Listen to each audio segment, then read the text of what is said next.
राज्य भर की प्रदूषित नदियों में वडोदरा की विश्वामित्री नदी का 6ठा क्रमांक आया है। यानी कि वडोदरा के मध्य में से गुजरने वाली विश्वामित्री नदी अब भी प्रदूषित है, जबकि 6 माह पहले ही 1200 करोड़ रुपयों का खर्च विश्वामित्री नदी के रिवाइवल के लिए मंजूर किया गया था और इसके तहत नदी को चौड़ा करने और प्रदूषण मुक्त करने के लिए कई कामगिरी भी करवाई जा रही है। लेकिन उसके बावजूद भी विश्वामित्री नदी का राज्य की प्रदूषित नदियों में 6ठा क्रमांक है। यानी कि विश्वामित्री नदी से जो पानी बहता है वो प्रदूषित है।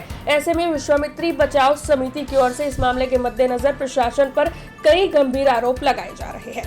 गत वर्षे विश्वामित्री नदी में पूर आयो અને આ પૂર આવ્યા પછી નવલાવાલા કમિશનનો રિપોર્ટ બનાવ્યો અને વિશ્વામિત્રીને ક્લિનિંગ ડિસિલ્ટિંગ વાઇડનિંગના કાર્યક્રમમાં 1200 કરોડ રૂપિયા રાજ્ય સરકારે આપવાનું જાહેર કર્યું। આ 1200 કરોડમાંથી જે કંઈ અંશે કામગીરી થઈ ગઈ, પણ કામગીરીમાં પૈસા ચૂકવાઈ ગયા પછી પણ વિશ્વામિત્રી આજે મોસ્ટ પોલ્યુટેડમાં 6ઠા ક્રમાંકે આવી। ગુજરાતમાં 6ઠા ક્રમાંકે પ્રદૂષિત પાણી ધરાવતી વિશ્વામિત્રી નદીમાં ઝેરી પાણી પણ છે અને ગંદા ગેસ ગટરના પાણીના ગેસ ઉડે છે, એ પણ ગંદકી લોકોને સહન કરવી પડે છે।